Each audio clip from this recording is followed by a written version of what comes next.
We've seen blind people seeing, deaf people hearing, not once, not twice. Really? We've seen people with strokes for 10 years lift their arms up again. We've seen people step out of wheelchairs. The body literally recalibrates to a new mind. So let's start by talking about how you first became sort of interested in this whole idea of spontaneous remissions, which for those who don't know what it is, means that you have some incurable disease and it goes away. And it's not because you got a medical treatment, it's because something happened that shifted the course of the disease that was most likely coming from your own consciousness. So talk about how you got into that and why you started to study it. Well, I think, first of all, thank you again. I think for the most part, I've always been a curious person, and I'm always interested in human potential. And, at one point, we all read really cool information about mystics and saints and avatars. And for me, that's all good philosophy until you have your own moment. And, I was in a triathlon and I got run over by a truck and I broke 6 vertebrae in my spine. And I had to make a decision at that time in my life because the diagnosis wasn't very good and neither was the prognosis. And I had to decide if I was going to spend the rest of my life on addictive medications and with surgical rods in my spine, or if I was going to see if the mind could actually heal the body. And so that was my wake-up call in 1986. And so I just, I was at the point where I just had to make a decision to see if it was actually the truth. If all of this that I learned was the truth, let's apply it. And so I was lucky enough to have a dramatic change in my own personal health. And then I thought, God, yeah, if it worked on me as it worked on other people. So I started looking into people that had, been treating conventionally or non-conventionally and with a certain diagnosis, and their condition was staying the same, getting worse, and all of a sudden it got better. And I just wanted to look at what the cause was that was producing that effect. And so I interviewed, hundreds and hundreds of people that had gone through the process. And one of the most fundamental elements that they all had in common was there were a lot of things that had to do with their mind. And some people had specific diets and specific regimes. Some people used certain, conventional and non-conventional protocols. But the commonality primarily was about how the mind was really influencing the body. And they began to really take a closer look at how they were thinking on a daily basis, how they were acting on a regular basis, and looking at how they feel on a moment-to-moment basis. And how you think and how you act and how you feel is your personality. And your personality has a very direct relationship with your personal reality, which means if you want to change your personal reality, if you want to change something about your life, you got to change. And so the process of change then becomes the fundamental process of going from some person that's familiar and known to you and stepping out and beginning to make different choices and to begin thinking differently and begin to behave differently and speak differently and feel differently. And if you start thinking, acting, and feeling differently, our research shows without a doubt, you're going to have dramatic changes in your biology. And if you do it enough times, you're going to become someone else. And the disease then all of a sudden exists in the old personality and not in the new personality. And you ask the person, where's the cancer? Where's the rheumatoid arthritis? Where's the immune-mediated condition? It's in the old person. I'm not that person any longer. And so when we started seeing these changes taking place in people that had their own personal remissions, I thought, well, is that teachable? And what is the science behind teaching it? Can we teach people how to begin to change their thoughts? And is there neuroscience to support it? And there's tons. And if you begin to behave differently, can you create new pathways that begin to become habituated over time?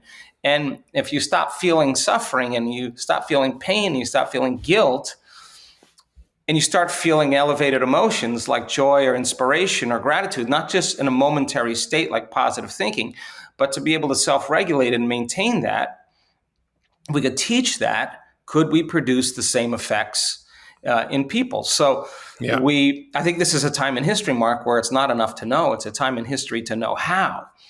So all that philosophy is all great dinner conversation, but when you're given a diagnosis, now you got to step out of the bleachers and you got to get on the playing field and you got to start making different choices. And the hardest part about change is not making the same choice as you did the day before. And the moment you decide to make a different choice, whether you like it or not, you're going to feel uncomfortable. It's going to feel unfamiliar. You're not going to be able to predict what's going to happen. There's going to be some uncertainty because you're leaving the known familiar self. And so how does the person become the person they are? And why do they keep their health condition the same? And well, most people, your brain is a record of the past. It's an artifact of everything you've learned and experienced to this moment. So most people wake up in the morning. If you think that your thoughts have something to do with your destiny, they start thinking about their problems. And those problems are just memories that are etched in their brain that are connected to certain people and objects and certain things at certain times and places.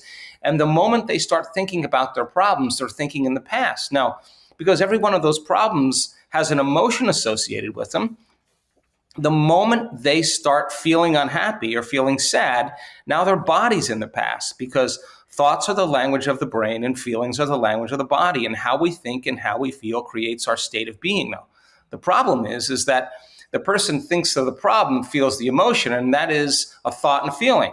That's an image and an emotion. It's a stimulus and response, and that starts the conditioning process to get the body emotionally conditioned into the past. Now, here's the crazy part about that. The familiar past emotionally is producing dramatic effects on the body because the body is so objective that it does not know the difference between the real life experience that's creating that emotion and the emotion that person is fabricating by thought or memory alone.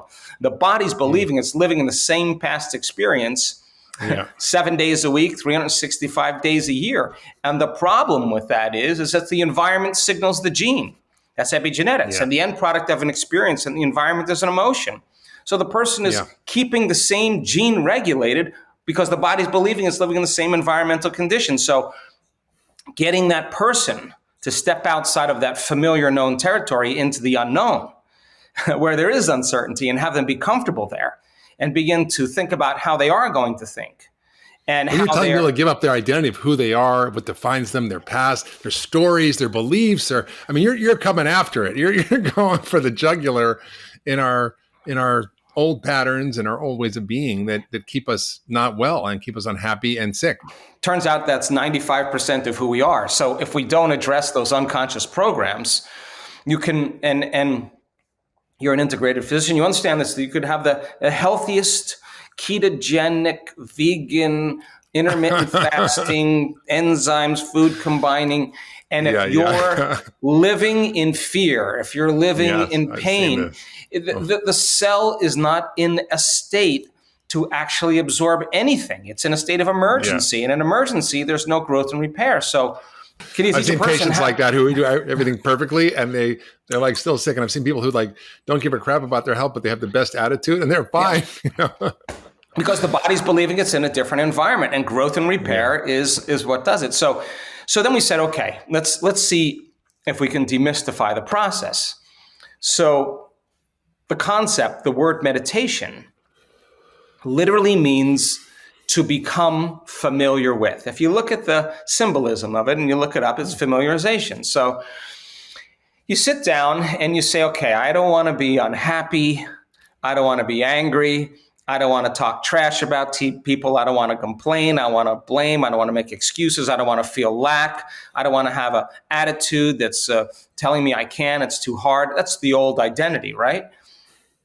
So the moment you start becoming conscious of those unconscious thoughts, the moment you become aware of your automatic habits and behaviors, the moment you can notice that this is actually guilt that you're feeling or sadness or pain, the moment you can become conscious and familiar with those states of mind and body, if you keep becoming familiar with it, if you keep becoming conscious of it, you won't go unconscious. So sitting in a meditation to know thyself, most people all of a sudden, here comes the barrage of thoughts. Here comes the propensities and habits, and here comes the emotions. The body's saying, you normally complain at this time. What are you doing sitting with your eyes closed? Let's think of a reason why you can complain. And the body starts influencing the mind. So if you break it down to for a person to understand, how many times do we have to forget until we start remembering and keep remembering and stop forgetting? That's the process of change.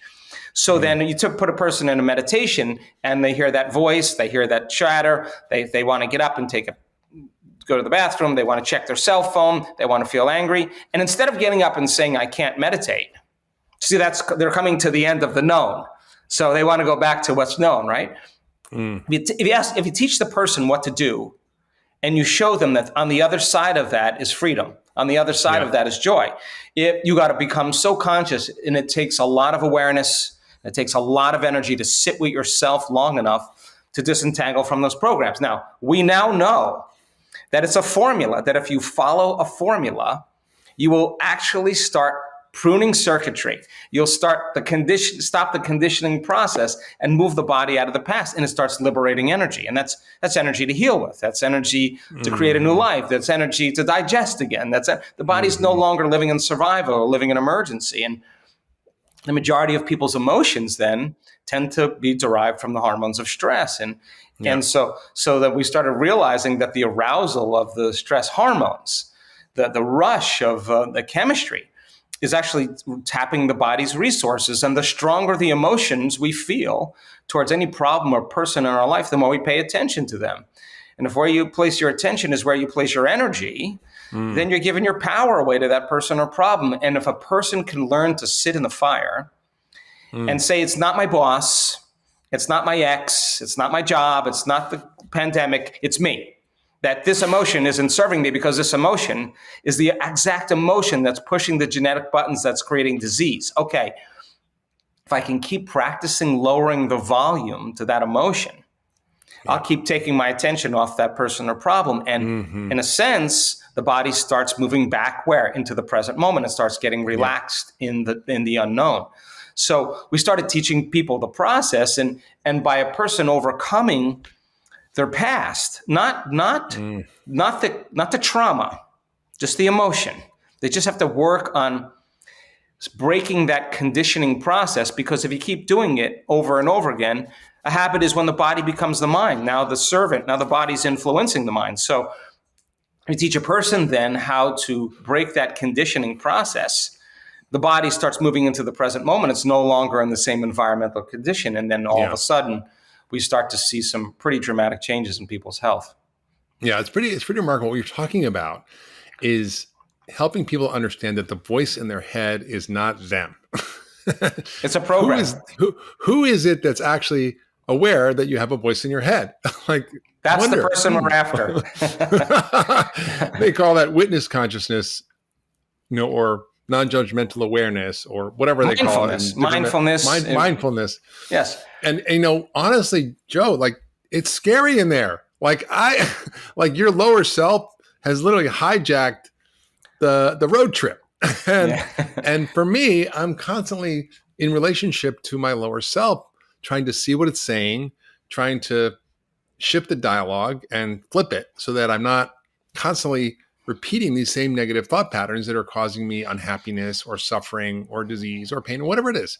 And I've been working this for a long time, and I don't find it easy. I find it challenging. It's like it's 4 a.m. My mind just kicks up about my ex-wife, or and I'm like pretty chill most of the time. I'm like, God, it's so deep in this wiring and programming, and your work really helps people with a methodology to deal with that, right? And what happens in the work that you've done is so tremendous, is that not only do you see the changes in people's lives, but you're seeing changes in their biology, which speak to the underlying physiology of joy, happiness, freedom, right?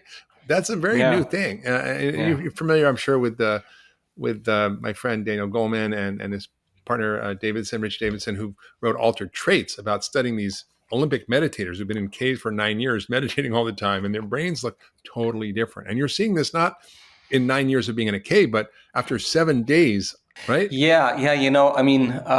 God, if you were to ask me, Mark, a year ago or 2 years ago, if I would think in my lifetime that I would be seeing what we're seeing in our measurements, I'd probably say, wow, probably not, but it's pretty ambitious, because sometimes we see such levels of order in our community's brains when they apply that formula, that we just found the articles that said that the mathematical probability of this type of coherence happening in the brain is statistically impossible. And if it occurred, it would occur as a momentary phenomenon that's random.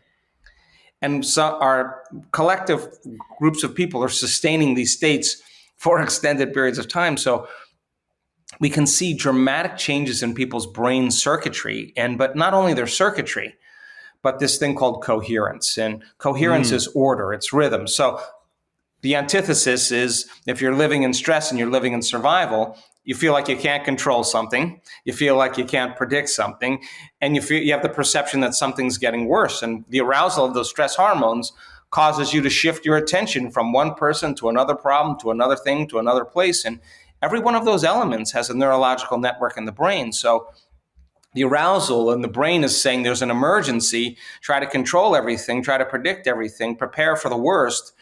And you start firing all these circuits and individually. You shift your attention to your boss, to your coworkers, or whatever, and you start causing the brain to fire very incoherently. And when the brain is incoherent, we're incoherent. And when the brain isn't working right, we're not working right. So then the arousal causes us to narrow our focus on the material world as we become, our senses become heightened, and we focus on everything that's physical and material, and we start over-focusing. That's what stress does.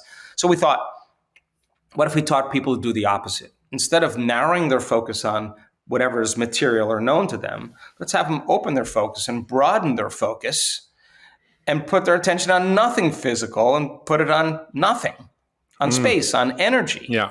And if we can create what's called a divergent focus, is it possible that the brain would begin to fire more coherently? And all of a sudden, we started seeing the front of the brain, talking the back of the brain, and synchronizing areas together, and what syncs in the brain links in the brain. And all of a sudden, you see the person starting to feel more whole. You keep doing that, more coherence creates more energy. The waves start standing, and they start building on each other. And when that happens, there's an arousal that ultimately takes place in the brain, but the arousal is not fear. The arousal is not pain or aggression, and the arousal is not is anger. The arousal is ecstasy. The arousal is bliss. The arousal is love. That sounds pretty good. And the person, where do I sign up? Well, here's the cool part about it is that when that occurs, the stimulation that's being created, and we see these high gamma patterns that are off the scale. The arousal that's taking place is not taking place from anything out there in the environment. It's not taking place from the sports car, or the wardrobe, or the movie, or the cell phone. It's happening inside the person. And all of a sudden, that's a new feeling. They've never had that feeling before, and they start feeling connected. The side effect of that is even greater levels of order in the brain. And all of a sudden, the heart gets very turned on. It gets very signaled, and the person is moving into an elevated state. And that kind of combination of energy between the heart and the brain causes the person to become creative, not a little creative, but really seeing possibilities. They're conscious of things they were never conscious before. And that's a greater level of awareness, and that's a greater level of energy. And so people all of a sudden start seeing synchronicities that start taking place in their life because they have a coherent brain and a coherent heart, and you got a Wi-Fi signal, and you feel connected to something. You don't feel separate. Stress causes us to feel separation. And lack. And this feeling makes you feel whole. And all of a sudden, all the things that you wanted because you were in lack, you no longer want because you feel like you have them. And that's the kind of place where you can relax more into the present moment and enjoy the sunset and enjoy the meal and enjoy the conversation and enjoy the connection because you're present. And I say that that's a skill. So the biological... It is really. And our whole society is geared to make us not present. I mean, the phones that we have are just these distraction animals. I think it's hard for us to come back to ourselves. And I remember, I'm old enough to remember when we didn't have cell phones, we didn't have computers, we didn't have anything except postcards and a landline. And I remember the quality of my experience was quite different, and the quality of my inner joy was much higher. And I'm sort of inspired by what you're saying, and I decided actually last week that I'm going to go for a month into a cabin somewhere where I'm going to have food delivered, not see another human, and go into a retreat and meditate and have no phone, no computer, no books. I'm not even going to take your books, Joe. I'm going to take a pen and paper so I can write, but that's it. And it'll just be an interesting experiment to see what it feels like to just be with no distraction and to let all that settle and begin to get into the space of coherence. Because, I've noticed that for myself, and I'm sure like everybody else, that, the mind is a hard monkey to tame. And it takes us down pathways of beliefs and ideas and things that take us away from a vibrant, full, joyous, happy life. And what's great about your work is it's not just theoretical. And yes, you've got all the science behind it, and you're really mapping out the changes that structurally happen, in our bodies. But you talk about these 4 elements of healing your body with your mind, and how we can rewire our brain by changing our thoughts. I mean, so it sort of implies that we have the capacity to master our thoughts, which a lot of us don't think we do. But can you take us through what those 4? Well, first of all, I want to respond to that because okay. because a lot of people don't know what to do. Yes. When they have that thought, they have no formula that's scientific and practical, that if they can practice enough times, if nerve cells that fire together wire together, then nerve cells that no longer fire together no longer wire together. And if you stick with it, and we can tell you this, that sooner or later, that thought is going to start to have a weakening effect on your mind until ultimately it's no longer going to be there because you no longer paid attention to it, no longer accepted it, no longer believed it, no longer surrendered to it. And most people, when they get to this point, Mark, they think, I'm doing my meditation wrong. And I always tell them, no. You're actually doing it right. That's what I want you to see. That's standing in the way between you and your happiness. On the other side of that is a whole new area that you get to wire your brain any way you choose. So then there's an unlearning process before the relearning process. There's a breaking a habit of the old self and a reinvention of a new self. You got to prune synaptic connections, and then you got to practice sprouting new ones. You got to unfire and unwire. You got to refire and rewire. You got to deprogram and reprogram. You got to lose your mind and create a new one.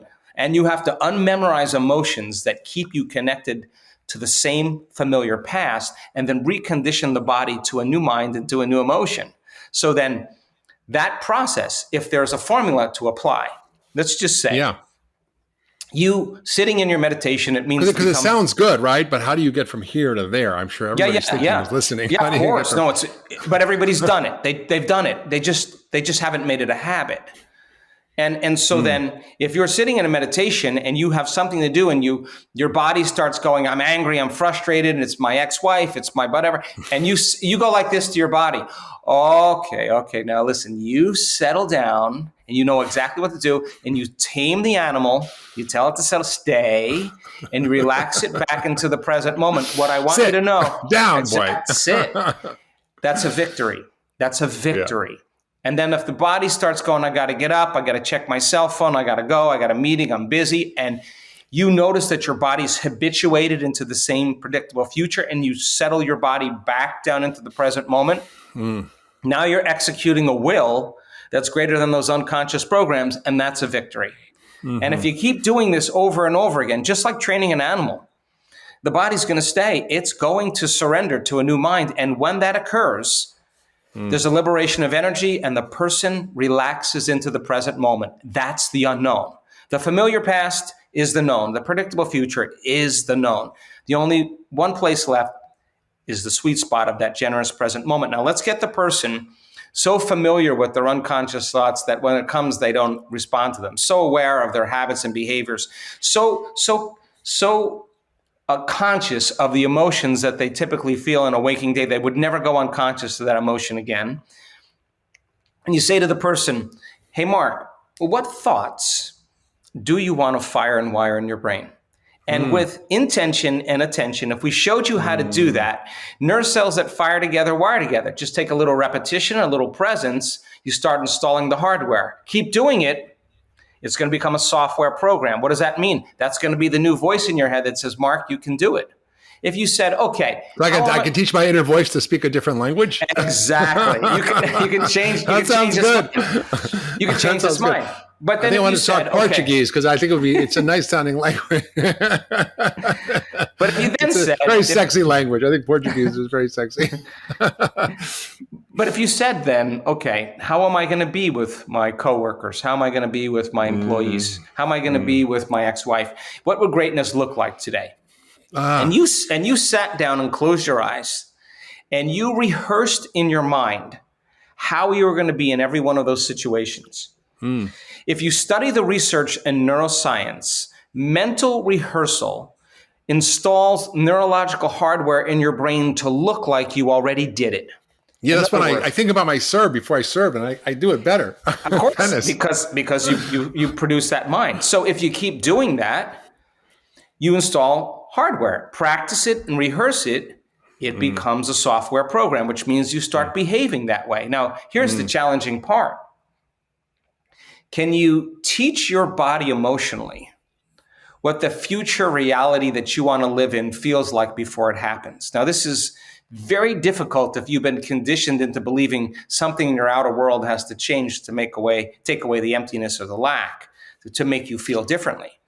This is saying, actually feel the emotion before it happens and don't wait for the experience to occur. Teach your body what the feeling will be before it occurs. If the environment signals the gene and the end product of an experience in the environment is an emotion, you're signaling the gene ahead of the environment, and genes make proteins, and proteins are responsible for the structure and function of your body, and the expression of proteins is the expression of life. So teach the body emotionally to self-regulate, to believe it's living in an environment that's flourishing, that's wonderful. Keep practicing it, and it'll become familiar to you. And the process then creates a new identity, and it's not difficult once you understand what you're doing and why you're doing it. And the more you combine all those different branches of science and make it in a simple way to understand, if people understand the what and the why, the how gets easier because you can assign meaning to what you're doing and it becomes instrumental. So get a group of people, 1,000 people, 1,500 people, 2,000 people into a room, teach them that information, whether they're coming for wealth or health, a relationship, a new career, a mystical experience. Get them all together and teach them and measure what can take place in a 1 week period of time. And I assure you, that's more than 75% of the people that go through and go all in and retreat from their lives and remove the same stimulation from their environment and not be in the same conditions, and teach them that information and give them numerous opportunities to apply it and numerous opportunities to get beyond themselves. All you need is that first person that stands on the stage and says, hey, I walked in here with Parkinson's disease. I have no idea what happened, but I'm not trembling anymore. And boy, that last thing, just something clicked for me. And the person in the audience was watching the 4-minute mile right in front of them and going, wow, that guy looks like he's not a vegan. He doesn't look like he's particularly in shape, but his Parkinson's went away. And wow, I mean, if he could do it, I could do it. And somebody else changes their belief. And now that's a footprint in consciousness. Get enough people doing that.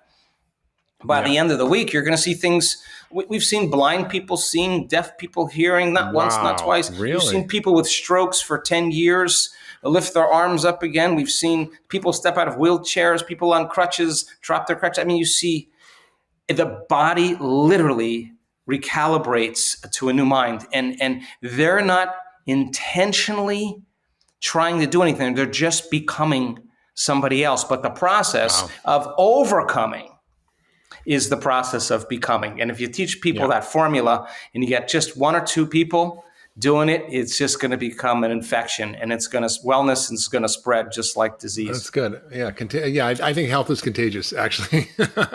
So Joe, a lot of people listening are going, yeah, this all makes sense. And I'm certainly having these thoughts, but taming the mind is hard. And a lot of us feel things and have really strong emotions. And we think that they have a existence of their own. But it's really the thoughts that create emotions, right? It's thoughts that create the feelings, because we have a belief, we have a perspective, or we have a narrative, and it can happen in a nanosecond, right? It can happen in a nanosecond, but is that how it works? Well, as you said at the beginning of the show, There's never a time where your body isn't influencing your mind, and there's never a time where your mind isn't influencing your body. You have a body in your mind and a mind mapped in your brain, and it's the same. So a person then who's becomes so happy being unhappy that familiar feeling in them is something that they enjoy feeling, because they don't know who they would be if they didn't feel that feeling. Okay, See that a lot, yeah. Okay, let's a lot just of sick people. You see that without their illness or is their identity, and without it, they don't know who they are. And why? Because the suffering, and I'm not saying this is for everybody, but that person gets attention from it, gets people to visit, gets whatever they need. But in a sense, they also have relationships where they love to share the same emotions. And if you share the same experiences, you share the same emotions. So, Mark, let's get on the phone and let's complain for the next 30 minutes about how miserable life is. And then I'll try to top you and you try to top me. And we're using each other to reaffirm some type of conditioning, right? So that becomes the identity. So then let's just say you decide to stop blaming, stop complaining, stop making excuses, stop feeling sorry for yourself, stop talking trash, stop commiserating. You just say, I'm going to quit that. In the first hour, you do really well. But the problem is the body's saying, hey, Mark, this is where you normally complained in an hour. Yeah, this is not where you call Joe and you start commiserating. So what does the body say? The body starts influencing the mind, and it starts calling up circuits in the brain that are connected to that emotion that you've been using all along. So then you start thinking about all the reasons you're unhappy.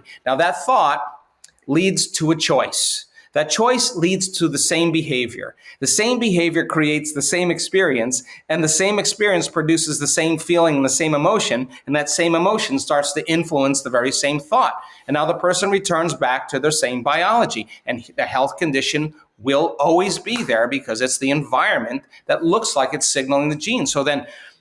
But it's the emotion. So then if the person all of a sudden says, okay, I'm going to do my meditation, and you do your meditation at 11 o'clock in the morning. And that's normally when you get on your emails and start judging people.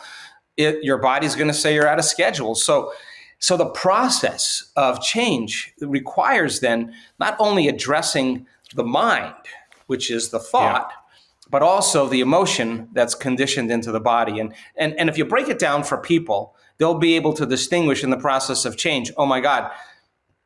Like I'm fasting from a breaking an addiction. You know, your body's craving. I just got to suffer a little bit with somebody, and it wants to suffer, and you got to be able to work with it, and not just to sit there and white knuckle it. To learn how to self-regulate, to learn how to make those changes with your eyes open. That's when it matters the most. You practice meditation with your eyes closed.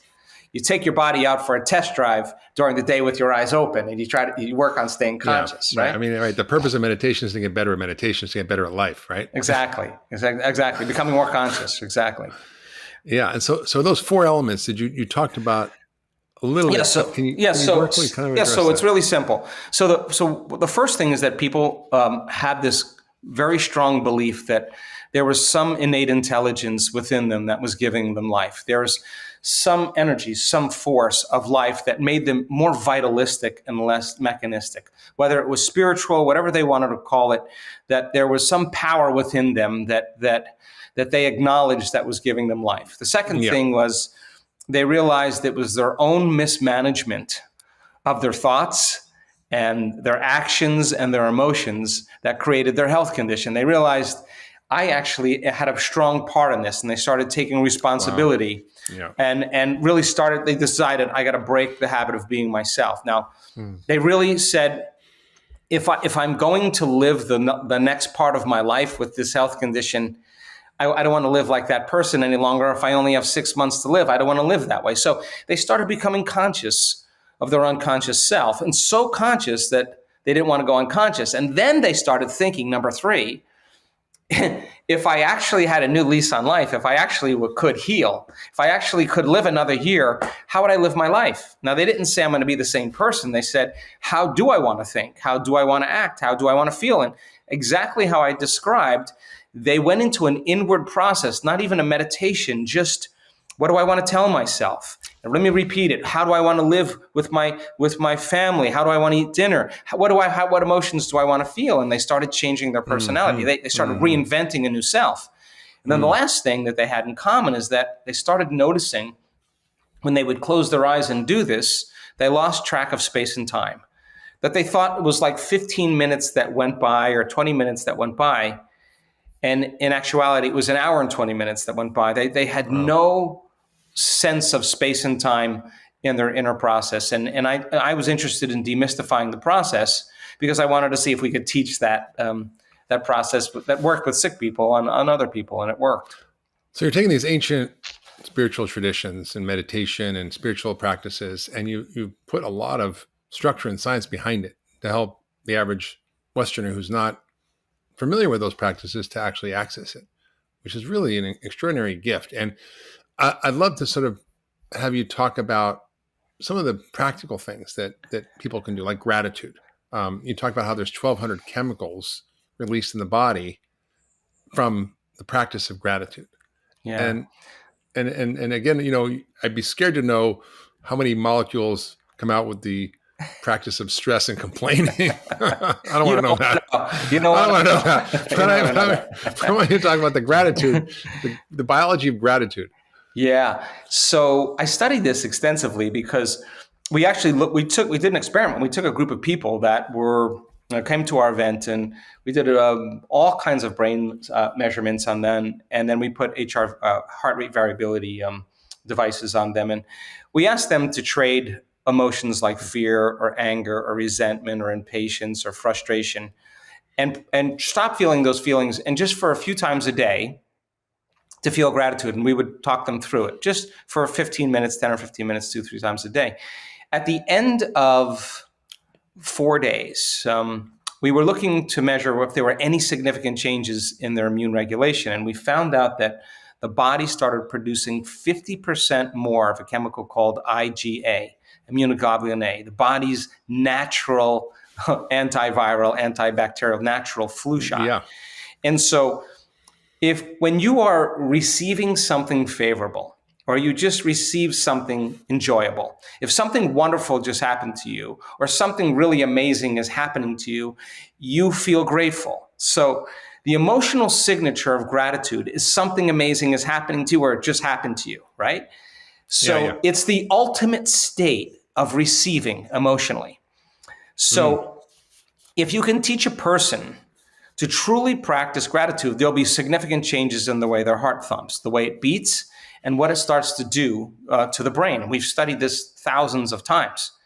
So when you start feeling grateful, your heart starts beating in a rhythm that begins to influence or inform the brain that it's safe to create.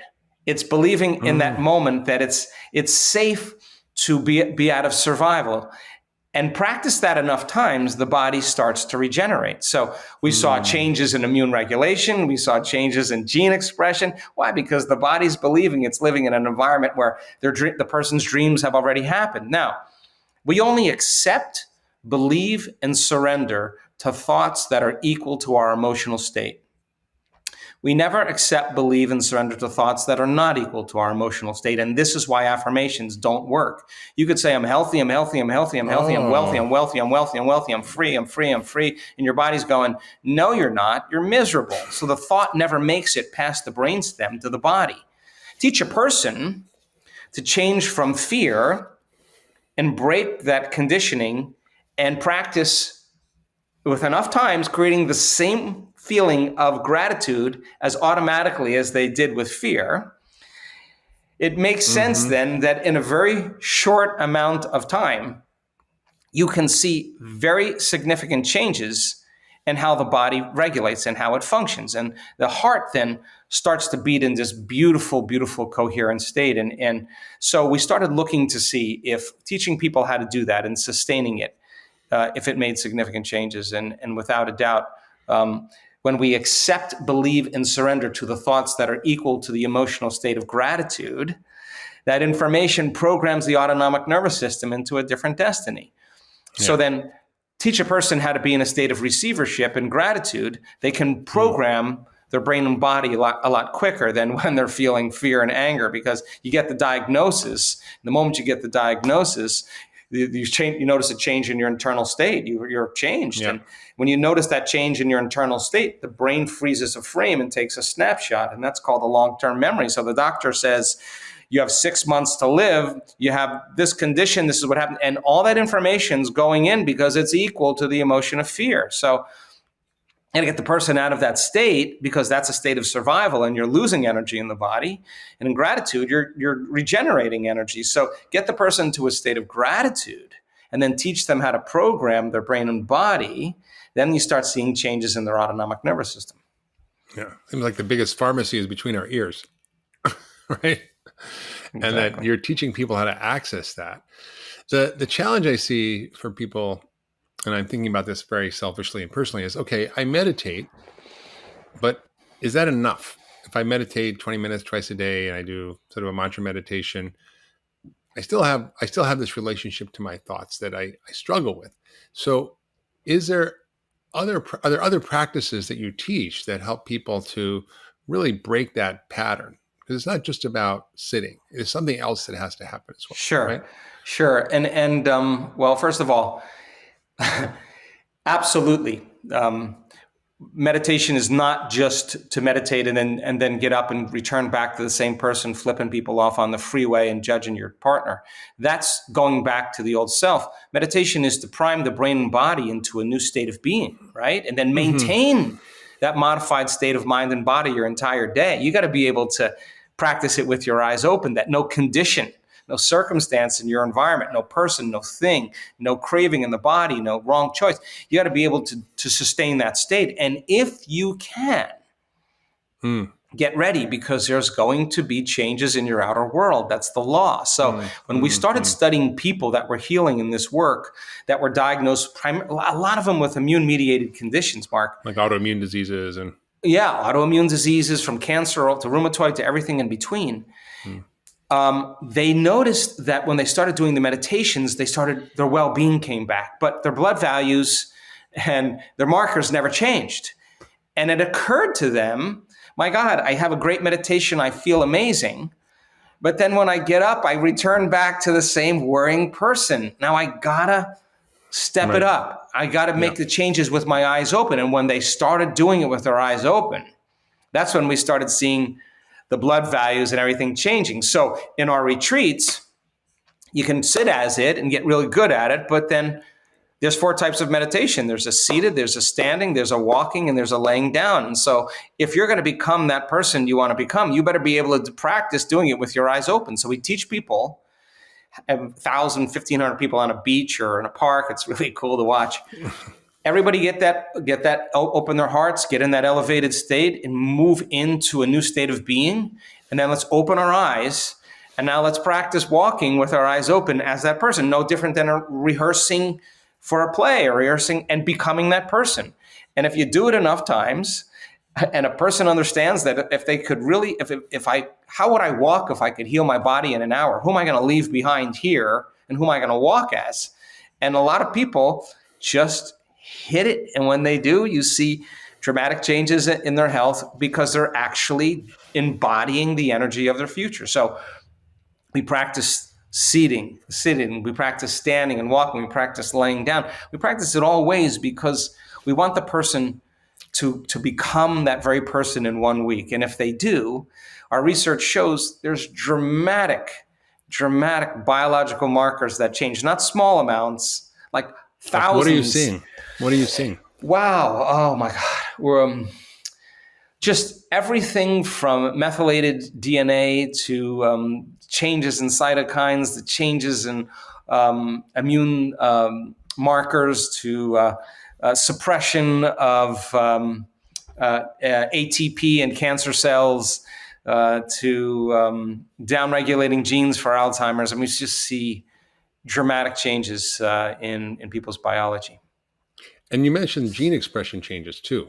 Can you talk about genes? Because we don't really think about our thoughts changing our genes, right? Yeah. So, I mean, again, I'd like to simplify it for for the average person, for us regular people. And it's really simple. I mean, your body's a protein producing machine. And muscle cells make muscle proteins. They're called actin and myosin. Skin cells make skin proteins. They're called collagen and elastin. Stomach cells make stomach proteins. They're called enzymes. And every cell in your body except red blood cells makes proteins. And proteins are responsible for structure, holding it together, and function and physiology, how we work. It's messengers, right? But in order for a cell to make a protein, a gene has to be regulated. So they used to say genes create disease. Well, you know this, less than 1% of the people on the planet are born with a genetic health condition.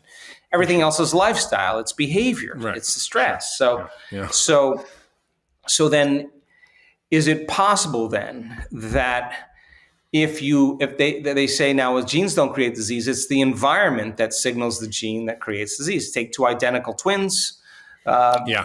You watch one age dies at 54, the other one lives to 83. They don't even look like the same person, share the same genome. Well, the environment was signaling the gene expression to make certain proteins, and the person develops a different condition because it's the environment that does it. And here's the problem. But if the environment signals the gene, the outer environment of the cell is the inner environment of the body. And what is that? That's the emotions or chemical, physical, and emotional balance that we have to maintain. So if a person's just constantly living in fear, and it's even if the environment is wonderful and they're on vacation, and they keep remembering an event or anticipating a future, and they're bringing up the emotion of anxiety and fear, it makes sense then that the person's signaling the gene outside of the outer environment because they're making the emotion in their inner environment, and there's no difference. And so if that happens, the constant effect by the hormones of stress downregulate genes and create disease. And if you can turn on that stress response just by thinking about your problems, then your thoughts are literally going to make you sick. Yeah. So if your thoughts can make you sick, can your thoughts make you well? And you cannot begin to see changes in a person's health until they stop regulating the same genes the same way, and they start upregulating new genes and downregulating old genes. And if they do that, they start producing different enzymes and different chemicals and different hormones, and their body begins to scale in a different direction. It's so powerful. This work is so powerful. You want to know my secrets for living a long and happy and healthy life? Well, all you have to do is check out my weekly newsletter, Mark's Picks, where I share my favorite tips for health, longevity, well-being, and lots more. Check it out and link below. How is it different from other, forms of meditation or practice that people are doing? Gosh, to be really honest, Mark, I don't even know what anybody else is doing. We're so immersed in the stuff that we're doing. Basically, what I am, I'm a pragmatist. You want to talk about quantum superimposition? To me, if it has no effect on my life, I'm not interested. But if it has if there's a practical application, I'm interested in the practical application. So we look at I was going to say we have over 13,000 brain scans now. We look at real-time brain scans. I'm looking at your brain. In a 1 hour, an hour and 10-minute meditation, at certain moments, I'm watching what you're doing, if you can actually change your brain waves, and if you can sustain those changes, and can you do it again and make it a habit? Can you make it a skill?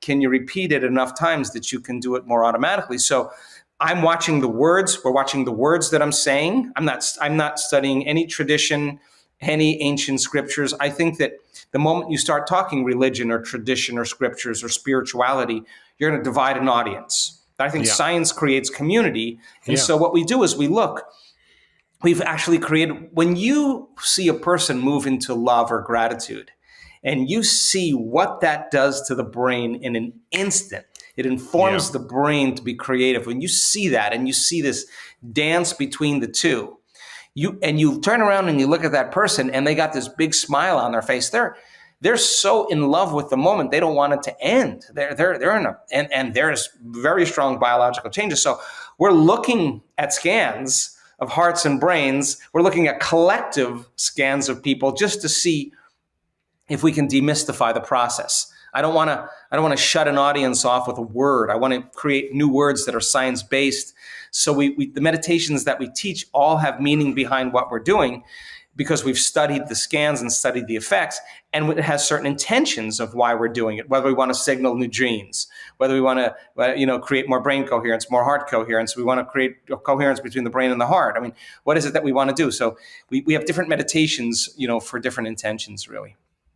It's so great. And your work is so accessible. And I just would love you to share a little bit about the kinds of offerings you did, because people listening go, wow, this sounds great. And how do I really change my mindset? How do I rewire my brain? How do I, get different neurons to fire together? How do I practice gratitude? How do I begin to shift my emotional states by changing my beliefs? And it's something that we need a hand for. Like, we it's hard to do on our own. And your work is just such a beautiful collection of offerings.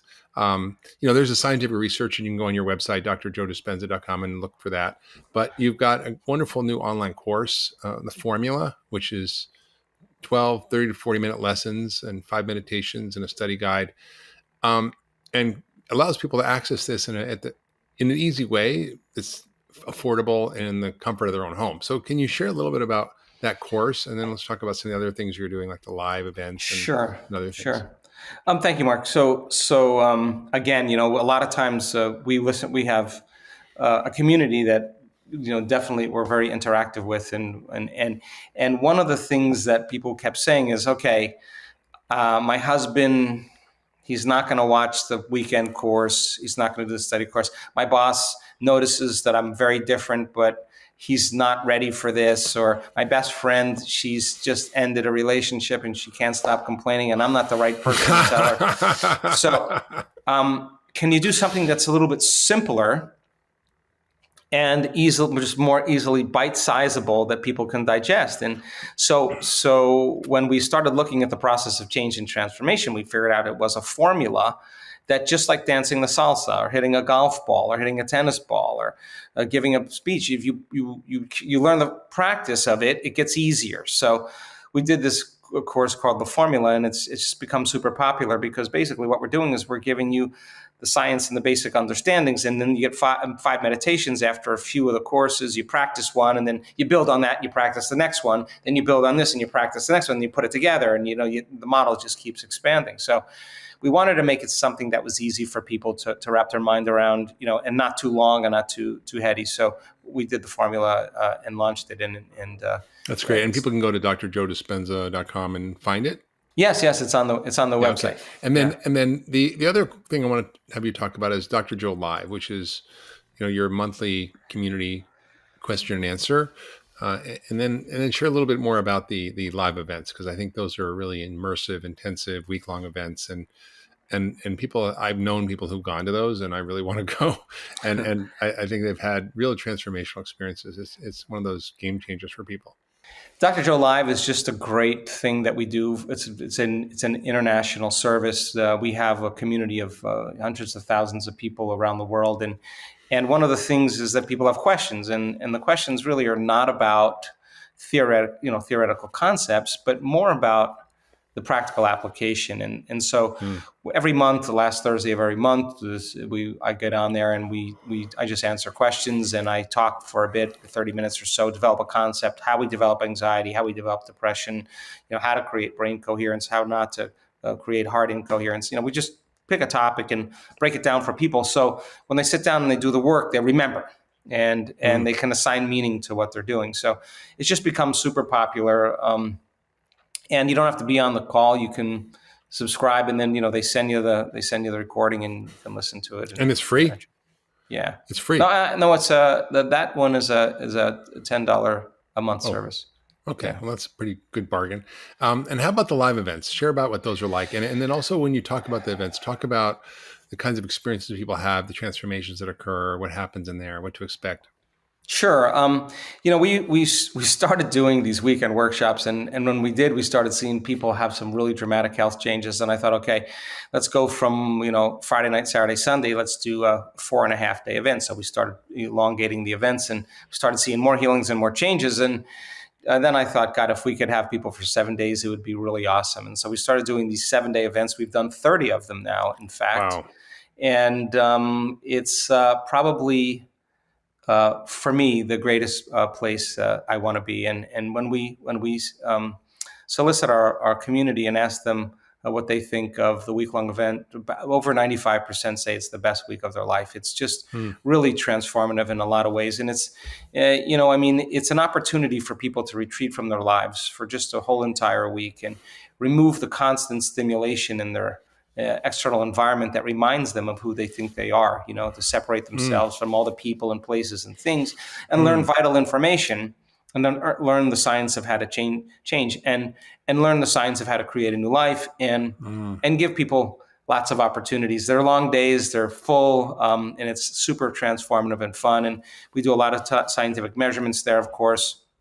But you'll witness some of the most incredible miracles in a 1 week period of time. We just had a guy that was a veteran, a Green Beret, that had a lot of physical injuries and accidents, and had PTSD, had brain injuries. He had broken lots of parts of his body, and was pretty much suicidal at this point. And he went and had 2 knee replacements. And when he came out of the surgery, he said he felt like his feet were on fire. And after a couple of months, he asked the doctors to cut his feet off because he couldn't handle the pain. And they said, we can't guarantee that the pain will go away. Pain will go away because of phantom pain. So anyway, he came to the event, salt of the earth, ex-military guy, just wide open, doesn't know anything, just tell me what to do, perfect person. And he came in a wheelchair. His wife wheeled him in a wheelchair. And somewhere around the 3rd or 4th day, when we did our first laying down meditation, something really profound happened. He had one of those arousals, and he felt it move right through his autonomic nervous system, and an incredible amount of order. And when he opened his eyes, he had no pain in his feet after that moment. Now, within 2 hours, we were out there doing a walking meditation. And he went from his wheelchair to 2 crutches on the beach there, and sat out there, got in his heart, remembered that if he could feel the emotions of his future before it happened, his body would believe it's living in a different environment, a different reality. And this guy had nothing else to do. Nothing else was working, so he went all in. And then I see him out there the next day, Mark, and he's standing there with 1 crutch, with his hands, locked in over his crutch. And I'm just looking at him. The wind's blowing in his hair, and he's just, as you could just tell, this guy is hooked up. And there's 1,500 people on the beach, and he's right in front of me. And I swear, you can ask anybody at this event. I turned around, and this guy was running down the beach. And the volunteer that, because with people with crutches or wheelchairs or handicapped, that we have volunteers. The volunteer is running after him. And then I see him run back, and there's no volunteer. He just dusted him. And he said he had connected to something so incredible, so big, that he felt like he was, literally born again. And to this day, he runs now. He has no pain. He has no depression. He has no suicidal tendencies. Amazing. I mean, he's in a new body. He's in a new life. He's in a whole new future. And so you see those, and you just can't go back to business as usual. You just can't be the same person again. And then we do a lot of healings also on other people now, because in fact, we have universities now that are studying what we're doing, because our effects are so incredibly dramatic. And so we do a lot of coherence healings on other people, and again, studying the effects. We had random event generators in our last event measuring if we were creating huge fluctuations in the field. Of course, they were so obvious. I just looked at the data yesterday, and I love people to see it. I want people to see it. And if a person is part of someone else's coherence healing, I want them to know that they healed that person. I want them to know how powerful they are. And I don't care what they eat, what they believe in. I don't care where they're from, the color of their skin, how in shape, out of shape they are. I've talked to all of them. Nobody is excluded. That's all forms and walks of life are doing this collectively, and it's becoming a new consciousness. And what I mean by that is, what I'm saying is, consciousness is awareness. The moment you become aware of possibilities that you were unaware of Now they exist. And that means that other people can step into those footprints, not just as a possibility, but witnessing the possibility in front of them is truth. Because the person who's standing on the stage, who's talking about how their stage 4 cancer went into remission and there's no metastasis in any bone PET scan, and you can see the before and after, I'm looking at the audience and everybody is leaning in. You know why? Because they're looking at truth. They're staring truth right in the face and they can't deny it. And that person isn't telling a glamorous story. They're going to tell you the real facts of what happened to them, and it's going to be relatable. And so we have really compelling evidence in our scientific studies. And we have really compelling evidence in our testimonies of students in this work. And incredible. Evidence is the loudest voice, and that's what's going to make a difference. That's so great, Joe. This is such good work, and I'm just so proud of you for doing it and bringing this to everybody. I know it's hard to schlep around and do all this work, but you're in service, and it's just a beautiful thing to see. And I can't wait to go to your next workshop. Mark, I can tell you.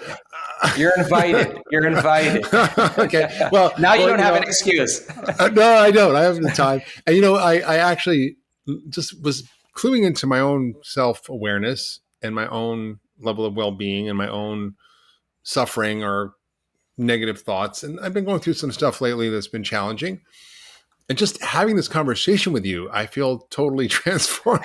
And I'm like, wow, okay, well, I'm going in for the week. If I can get this in an hour. So you talk about the 4 supervillains in your book. Yeah. That stand in the way of learning and how actually to overcome them. Yes, and this digital deluge is one, digital distraction is another.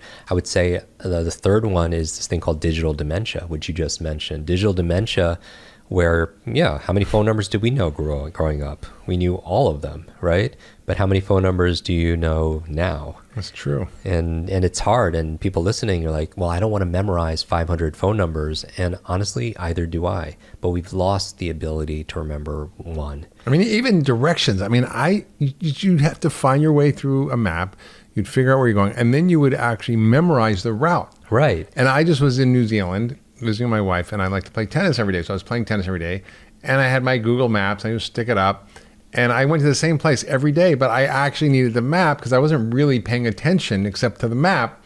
And I easily could have found my way around. It wasn't that many turns, but I didn't really care to pay attention. And it does have an effect because unless you use it, you lose it. And exactly, because our brains act more like a muscle, than anything. It's use it or lose it. If I put my arm in a sling for a year, it wouldn't grow stronger. It wouldn't even stay the same, right? It would atrophy.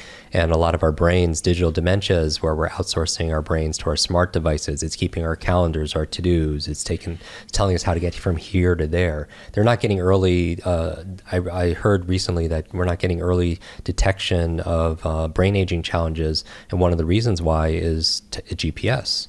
Like if you're relying on technology to take you from here to there, you're not realizing when you would have a memory lapse. So you're not going to get checked out and get looked at. And so these are the challenges, digital dementia. And I'm not saying... And by the way, in terms of medical research on actual dementia, people who use their brains get less dementia.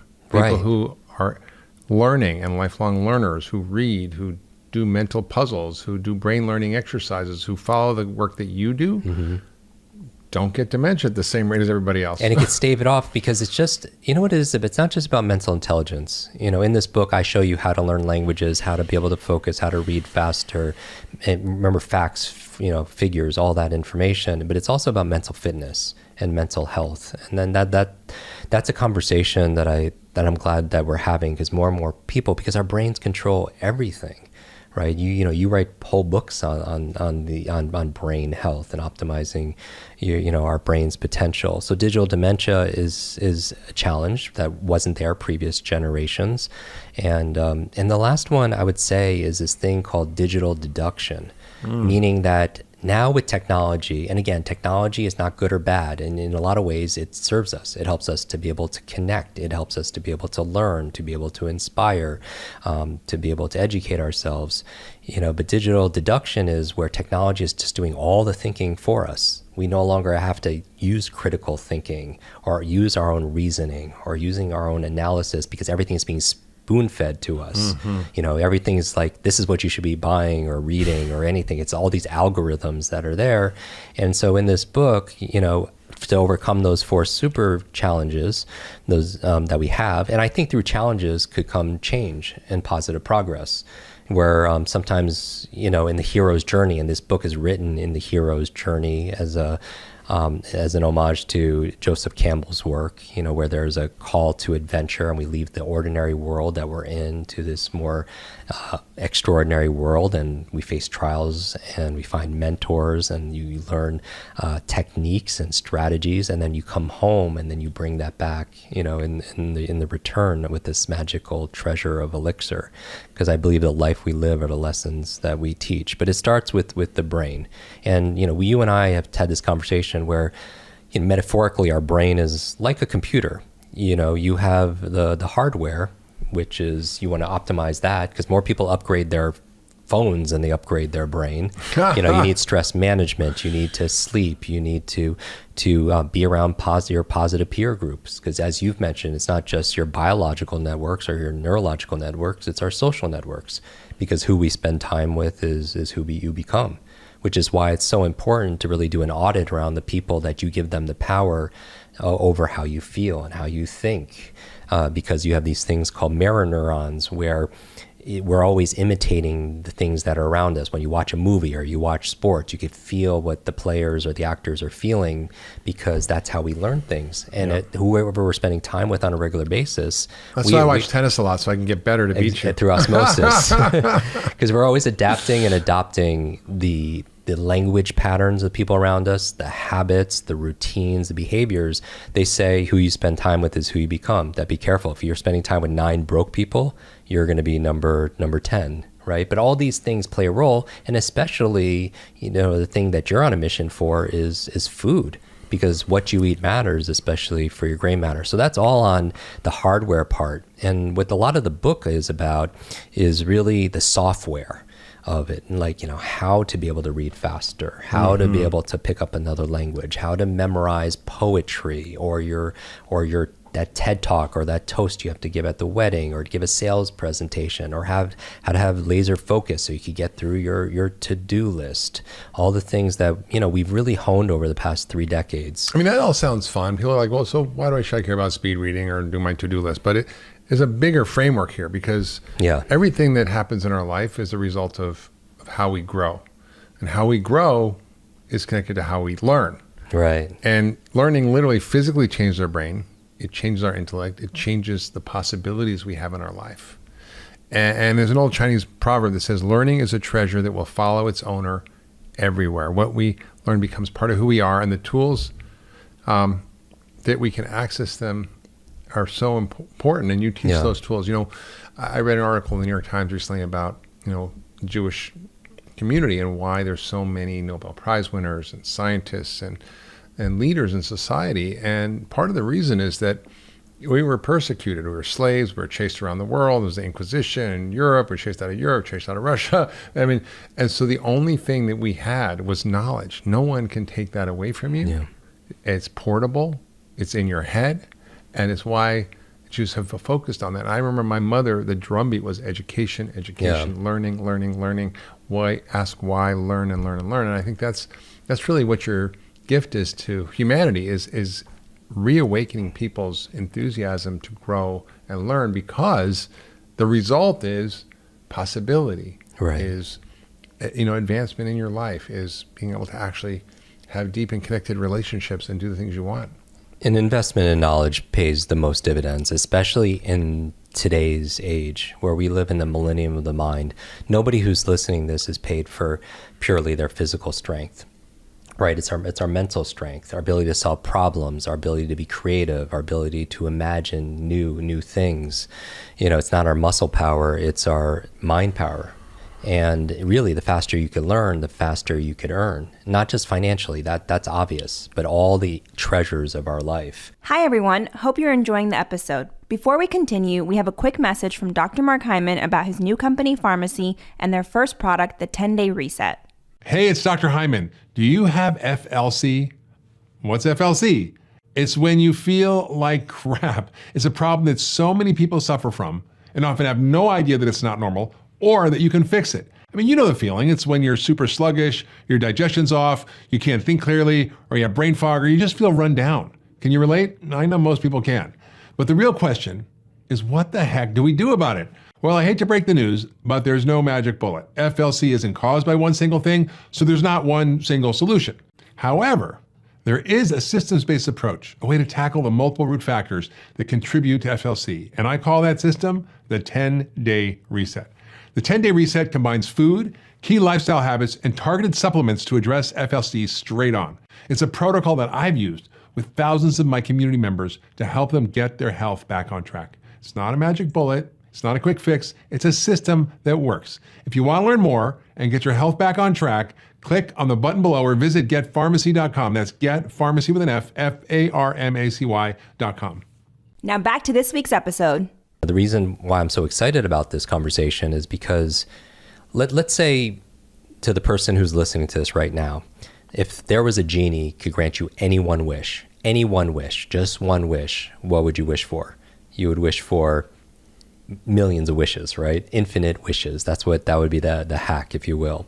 Well, if I was your learning genie. But in Latin, genie said you can't wish for more wishes. So. Right. But if I was your learning genie and I could grant you any one wish to learn any subject or any skill, but just one, what would the equivalent be for asking for infinite wishes? What would, in that same spirit, it would be, I would want to learn how to learn. Because if you can learn how to learn, everything gets easier. You could grant all your own wishes, right? It could be Mandarin, martial arts, music, marketing, management, anything that you're excited about. Memorize the entire stock market. Exactly. Anything that would be able to serve you better. It's a meta skill. They call it meta learning. Learn the science of learning how to learn. And that really, I believe, is that if knowledge is power, learning is our superpower. And it's a superpower we all have. So in this book, Limitless, it used to be, when I wrote this, a book purely on methods. All the things that I was telling you about, on how to remember people's names, on how to give speeches without using notes, on how to remember facts and figures, and to advance your career. Why haven't I hired you yet to work with me? Right.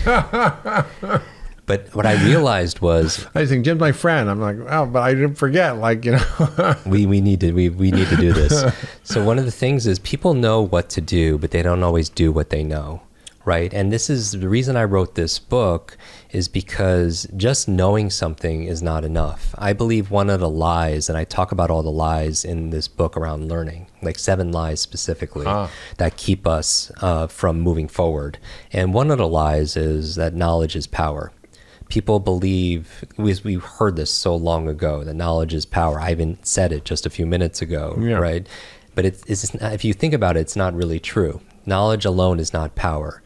Knowledge applied becomes power. Knowledge is potential power, but when you use it, it becomes power. And so here's the thing. All the books and podcasts, online courses, conferences, none of it works unless we work. And I've always been curious, what's the difference that makes the difference? What's the difference that takes the common sense things that you know we should do?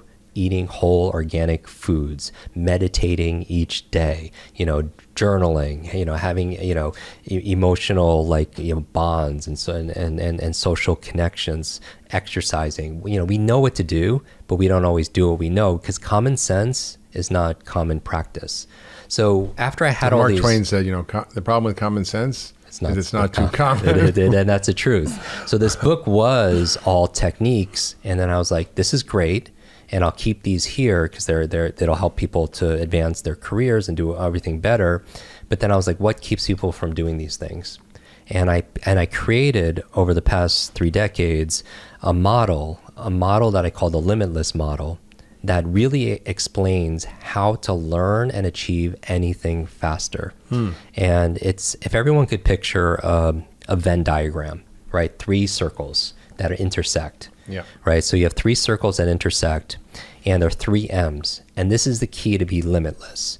Usually if there's a gap between where you are and where you want to be, let's say it's your current reality and you have this desired reality for your health or in your relationship or in your career, whatever area it happens to be, if you're not making positive progress towards it. And that's how I define limitless. I do not define limitless as being perfect. I don't believe in perfection. Mm-hmm. Limitless is not about being perfect. It's about advancing beyond what you believe is possible.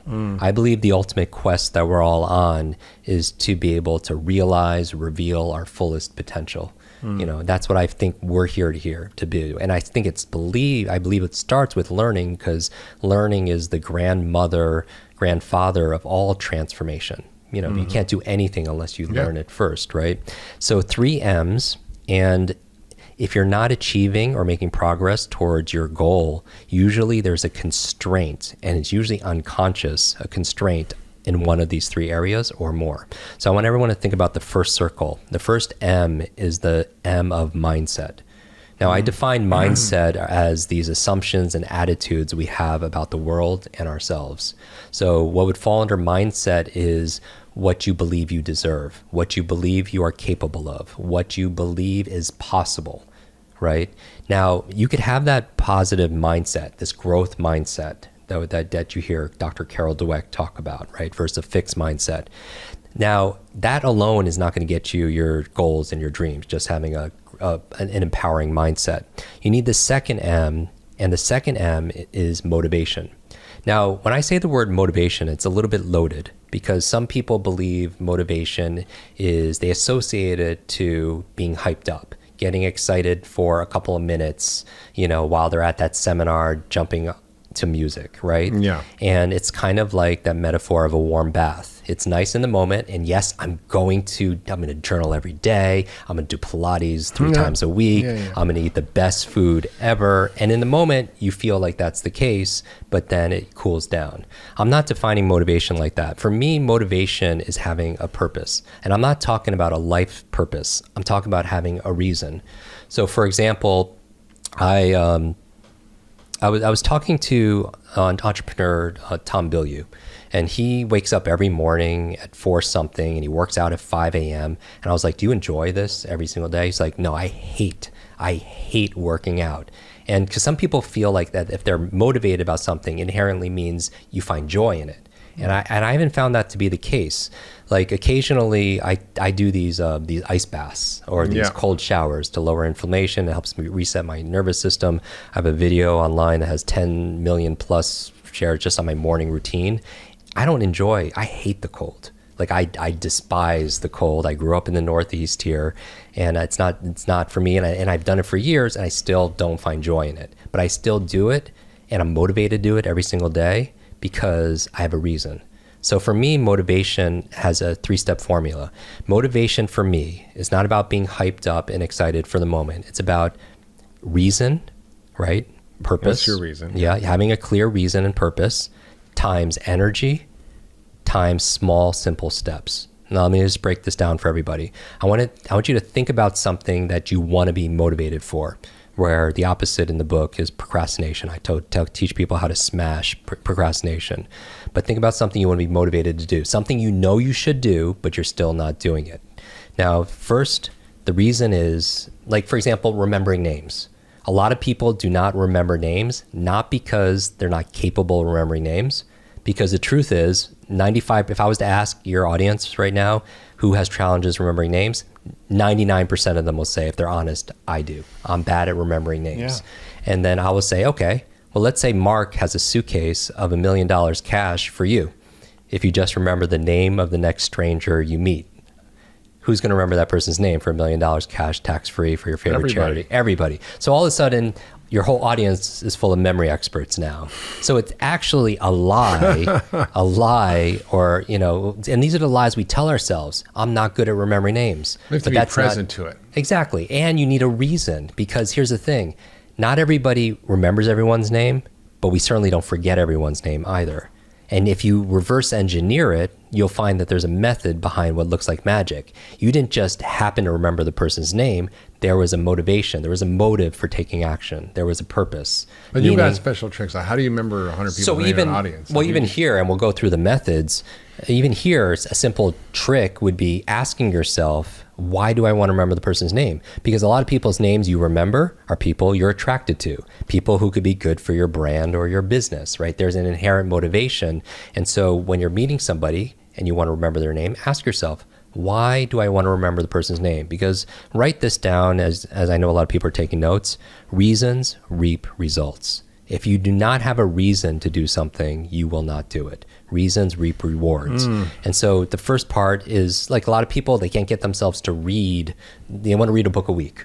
We know if the average person reads 2 or 3 books a year, but a book a week, 52 books a year, that will transform your life. But a lot of people can't get themselves to read 10, 15, 20 minutes a day because they're not associating themselves to the reason. But let's say they do have a clear reason. The second part of the formula, besides having a purpose, is energy. What keeps people from, and this is never really talked about in books, because you'll get books on mindset, you'll have books on motivation, but a key element to motivation, your motive for taking action, like the proof that you're motivated is your acting, right? And so what I'm thinking about is energy. Some people could have a clear reason to read, to work out, but they have no energy. Like they didn't sleep the night before, right? Or they're super stressed. So they lack the vitality to do that action. And that's keeping them from doing those sales calls or taking that road trip or to do the things that they need to be able to do. And so you need to look at energy. So in here, I talk about 10 ways of jumpstarting your mental vitality, right? Which includes maximizing your sleep, stress management, and I quote you in there also a lot about the brain foods. Because as we talked about on your show, what you eat matters, especially for your gray matter, right? And then once you're motivated, see, my question is always critical thinking. I'm thinking, okay, is the person, if I'm programming this robot, for example, if it has a reason, is it going to do it? Not necessarily. It needs energy. Okay, so let's say it has a reason and energy. Is it motivated yet? The one thing I could think of that it won't take action on is because the thing that they're thinking about is too big. Meaning that you think about, I want to start a business. Like, how do you, like, that's not a task or a step, right? So the third part are small, simple steps. Because this is motivation for me is about, time management. This is energy management. Having a clear purpose gives you energy and clarity, because something that's not clear takes away energy. Having energy, an energized brain gives you energy. And then finally, small, simple steps require very little energy. They require very little effort. So my thing with getting people to really make functional change, like to put down this food and pick up this junk, pick up in this food, is to break it down in a small, simple step. Meaning that instead of thinking your goal is to have the perfect relationship or the perfect body, how do you break it down into the smallest step where you cannot fail? It's like this it's sort of like the BJ Fogg framework, right? Exactly. So in here, we talk about reverse engineering your habits. And I take Dr. BJ Fogg, who heads the behavior lab at Stanford University, and he talks about tiny habits. He's saying, hey, flossing your teeth, we all know it's good for your longevity. Floss one tooth. Right? Floss one tooth. Same thing with reading. If you want to read a book a week, don't focus on that 45 minutes a day that it takes to read a book, or if you learn speed reading, do it 15 minutes a day. Hey, read one sentence. Because nobody's going to stop after one sentence. It's not like, I got to do this 1 hour soul cycle. It's like, I got to get myself out the door. Well, I did it because I hated like weightlifting and push-ups and all that stuff. I love to run and bike and tennis and all that. And I decided, okay, I want to start doing more strength stuff. So I'm going to start with push-ups because I can do that. I'm like, well, I really can barely do 10 push-ups, but I'm going to start. And I realized, well, what do I need? Well, I'm motivated. I have a reason. I'm aging. I want to age well. I'm motivated. You have energy. And I have the energy. So I realized I shower pretty much every day. Okay. And I turn the shower on. It takes like a few minutes to warm up. So I do push-ups before I warm up. So the trigger is turning the shower on, and then I do my push-ups. And I went from 10 to 50 push-ups. That's amazing. Just by these little steps, and it works. And here's the thing. It's really, if you're persistent, you could achieve it. But if you're consistent, you could keep it. I believe consistency compounds, that little by little a little becomes a lot. And that's how you create a transformation in an individual or in a culture. Like the movement that you have with Food Fix, it's these little things that add up to big things, over time. So that's motivation. And the third part. And then the third circle on here, once you have the mindset and the motivation, are you getting the result? Not necessarily. What's the one thing that's missing? The third M, which is the method. Right, the methodology. You need to know, how to do it.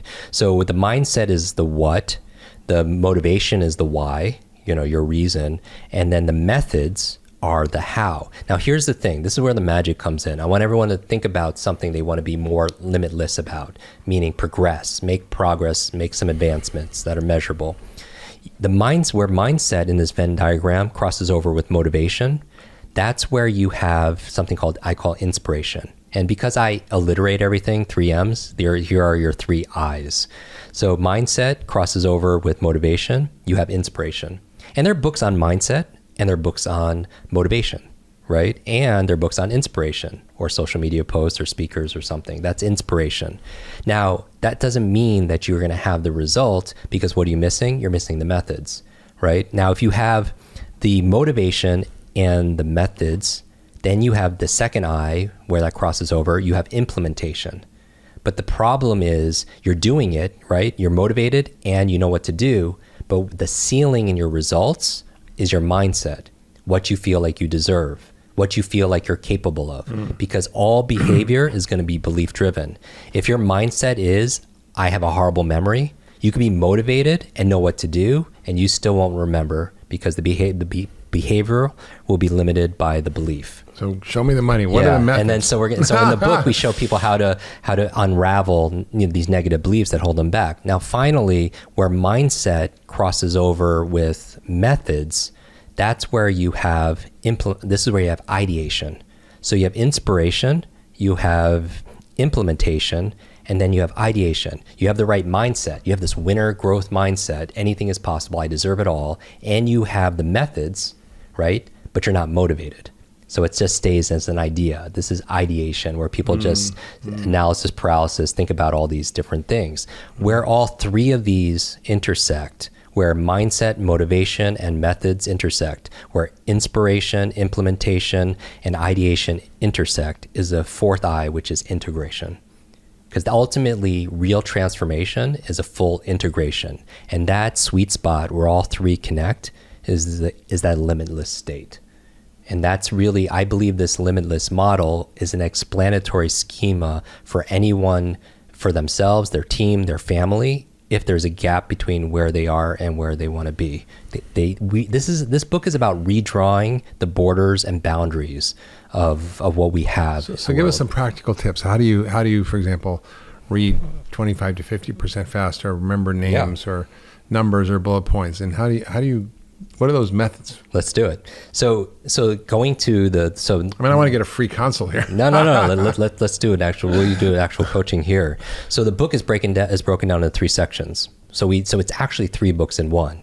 Where we go through and dissect mindset, and we talk about the limiting beliefs that hold us back and the truth, right? Because we talk about these 7 lies, and lie for me is it's a limited idea entertained.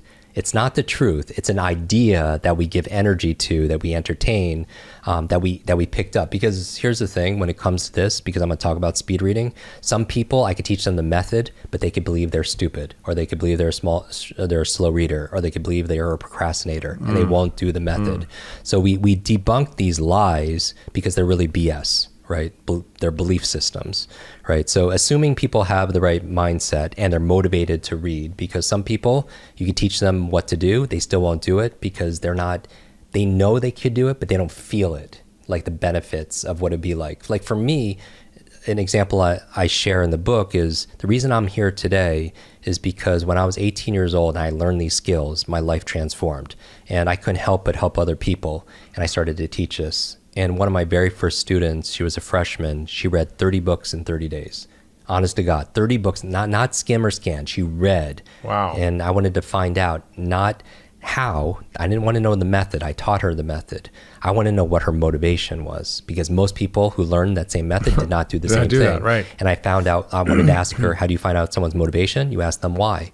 Why were you doing this? And I found out, I always get choked up thinking about this. Her mother was dying of terminal cancer. Doctors gave her just 2 more months to live. And the books she was reading were books like that you write, books to save her mom's life, books on health, wellness, alternative medicine, energy, everything. And I was like, I wish you luck, prayers, and I don't talk to her for months. 6 months later, I had a call from this young lady, and she's crying, and she's crying. And when she stops, I find out they're tears of joy, that her mother not only survived, but is really getting better. Doctors don't know how, they don't know why. The doctors called it a miracle, but her mother attributed 100% to the great advice she got from her daughter, who learned it from all these books. And I get goosebumps. Yeah, I got the chills when you talked about it. I call them truth bumps, but I feel like that truth bumps. Yeah, that's good. That's when I realized that if knowledge is power, then learning is our superpower, and it's a power we all have. We just weren't taught in this world. But I illustrate this saying that I'll teach right now. I'll share with you some great tips on how to read faster.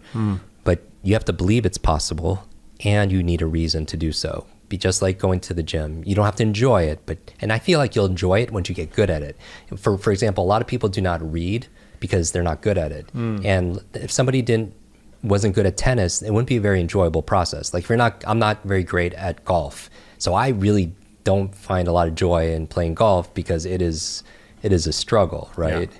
And so, but if I was great at it, like Tiger Woods or whoever, then I would be wanting to play all the time. It's fun because your confidence is looped together. So that being the case, find your why to read. Now, to read a book a week. Yeah, tell us how. Yeah, so this is the key. Having just written the book, the average book on Amazon has about 64,000 words, the average one, right? Now I know yours are larger, but 64,000 words. Now the average person reads about 200 words per minute. Now if you divide those two numbers together, it takes about 320 minutes to get through one book. All right, that sounds like a lot, but break it down into 7 days in a week. That's about 45 minutes a day. So that means 45 minutes of reading a day. You could split it up, 20 minutes in the morning, 25 in the afternoon. You could get through one book a week, 52 books a year. That would transform. I mean, what books would you read over the course of a year? That's like having a PhD in any category. You think about what you would study in terms of entrepreneurship or wellness or anything else like that. Now that's 45 minutes a day. Now, if you read, we graduate people, we have students in 195 countries. They triple their reading speed on average. That means 15 minutes a day will get you through a book a week. Amazing. So how do you do that? With the same level of comprehension and with memory? It better. So it's so insane because traditional. I got a lot of books on my shelf over there. Yeah, I'm dying to get through them. So here's the thing, and that doesn't even take time because that's a mindset issue. Here's the thing, because I filter everything through these 3 M's, and so when you're coaching your patients or somebody who's listening to this, their spouse or their teammates, whenever they're talking, you could see where the constraint is. Is it in a belief or is it in a motivation? So what's the technique to go from So this is how you do it. 45 to 15 minutes. This is how you do it. The faster readers tend to have better comprehension in actuality. That's the truth. So if we're going to unravel these myths, faster readers tend to have better comprehension. And I know this because we have students in 195 countries, so we have a lot of data, right? And I've worked with kids with learning difficulties to seniors. And so genius leaves clues. And one of the keys are, what keeps us from reading faster, I'll tell you. Number one, lack of education. Right, we're not born with the ability to read. We learned it, but the last time we took a class called reading, how old were you? Yeah, exactly. You were 7 years old, and so everything has changed since then. But we're still reading the same way, right? So that's a challenge. So this is the education part. The second reason why is lack of focus. Some people will not read faster because they lack the focus. They'll read a page in a book, get to the end, and then just forget what they just read, and then go back and reread it.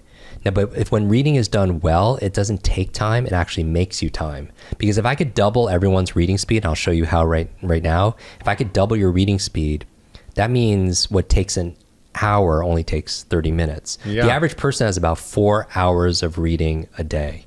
Like think about it. Like think about the text messages, the emails, the magazines, the journals, everything you need to keep to process information. By the way, the reason why we do so much corporate training at Google and GE and WordPress, SpaceX, all these things, is because if the average workday is being spent 4 hours a day processing information, that means half of their salary is being paid just to read. That means if someone's being paid $50,000, they're being paid $25,000 just to do something so ubiquitous like reading. And they're reading like they read when they were 7 years old. Right. So here's the thing. If you could just double your reading speed instead of 4 hours, so how do you do it? in 2 hours. How do you do it? I'm going into the motivation so people will do it, because the strategy is really easy. 2 hours a day if you save it 2 hours a day over the course of a year. You're not going to tell us you're going to make us by the buck. No. I'm going to share with you. But the reason why I do this is because it's not, I'll tell you what it is, and most people won't do it until they realize they could save 2 hours a day over the course of, even if they save 1 hour a day over the course of a year, is 365 hours. That is 9 40-hour work weeks. You get back 2 months of productivity. So I want that to be your why. What would you do with 2 extra months a year? So every company should send all their employees to go to do the training. Right. But everyone listening should make this a priority when I'm about to teach you the method, because the motivation is there. What would you do with an extra hour a day or an extra 2 months a year? Most people kill themselves to get an extra 2 weeks of vacation time a year, right? So that's the why. Now, the technique is very simple. The faster you read, the faster readers have the better focus. The reason why, when you read slow, you're feeding the super brain one word at time. Metaphorically, we starving our brain. And if you don't give your brain the stimulus it needs, it'll seek entertainment elsewhere in the form of distraction, right? And that's why you distract yourself. And it's like driving. If you're going 20 miles an hour in your neighborhood, you're not really focused on it. What are you doing? You're doing you're drinking your coffee, or you're texting, which you know you shouldn't. You're having conversations, you're thinking about the dry cleaning because you're going slow. That's like reading. Most people are reading too slow. You're going 100 miles an hour, you're darn focused. Exactly. If you're racing cars, taking hairpin turns, you're only focused on two things: the act of driving and what's in front of you. And you're not thinking about the dry cleaning. You're not trying to text. You're not trying to check your makeup. You're doing just those things. That's why, just like with reading, when people are reading faster, they're just focused on the act of reading and what's in front of them, right? And I'm dispelling these mindset beliefs, because if I don't dispel them, people will think like, oh, I'm not going to read faster. I'm not going to understand what I'm going to read. And if I don't tap motivation, they're not going to do the method. But here is the method. One more obstacle that we're going to fix with the method: subvocalization. Subvocalization is this act of saying the words as you read, right? You notice that when you read to yourself, you hear that inner voice inside your head. Hopefully it's your own voice. It's not like somebody else's voice. The reason why it's a challenge is if you have to say all the words in order to understand them, you can only read as fast as you could speak. That means your reading speed is limited to your talking speed, not your thinking speed. I bet you a lot of people are listening to this show right now at 1.5 or 2x. Right? Because they can understand it at that much, but they can't talk that fast. Right. And here's the question of mindset belief. Do you have to say the words in order to understand them? The truth is you don't. Any more than you say comma, question mark. You don't do those things. You don't have to say a lot of words: the, there, and, because they're filler words. 95% of the words you see are words you've seen before. You don't have to pronounce them. So the fastest readers don't pronounce all the words. And then finally, the last obstacle that we'll fix right now is regression. A lot of people are slow readers because they unconsciously reread words. Have you ever read like a line and found yourself rereading the line again or going back? It actually 25-50% of our time, sometimes unconsciously upwards of, can be spent rereading words, and it's very taxing for the eyes. Because in speed reading, there are these things called fixations. A fixation is a fancy word for an eye stop. When you're reading a word, your eyes fixate on the word, and then the next word, and the next word. And there are about 10 words per line in the average book. So it's making 10 stops. Now, the equivalent would be for kids when they're reading, they're very slow readers, first learning how to read. They don't see words, they see letters. And they're looking at each individual letter, sounding them out. So they're making like 40 stops going through the line. That's why it takes them so long to read. Now, the equivalent of how kids read that make 40 stops to adults reading, 10 stops, speed readers actually make 3, maybe 2, 3, or 4 stops. right? Because they see groups of words like adults, normal readers see groups of letters. So they're seeing 3 chunks at a time. So their eyes only have to stop 2 or 3 times. Yeah. And that's the equivalent of driving in traffic, having to make 10 stops over instead of just 2 or 3. Yeah. That other persons get there a lot faster. So the goal here to read faster, one of the ways of teaching yourself to read in groups and to subvocalize less, now this is the method part, is by using a visual pacer. Now this is so simple. When people read using a visual pacer, it could be like a pointer, a pen, a highlighter, a mouse on a computer, your finger, a pencil. When you underline the words, not skip anything, because I bet in your traditional speed reading class, you skip words, or you go down the page, or you make fancy S or Z forms, but you miss big gaps. That's why you get the gist of what you read. So traditional speed reading, it's not for comprehension, it's skimming. Yeah, that's what I learned. Yeah, exactly. But you don't want your doctor to get the gist of what he's reading, right? That wouldn't make any sense. And so for me, what we've tested is if you just underline the words, don't skip anything, and test yourself. Don't not with an actual pen, but just with you're not actually inking it up or anything. If you're reading on a screen, you're not touching the screen or touching the paper. You're just underlining the words, and then test yourself. Read for 60 seconds without using a visual pacer. Count the number of lines you just read.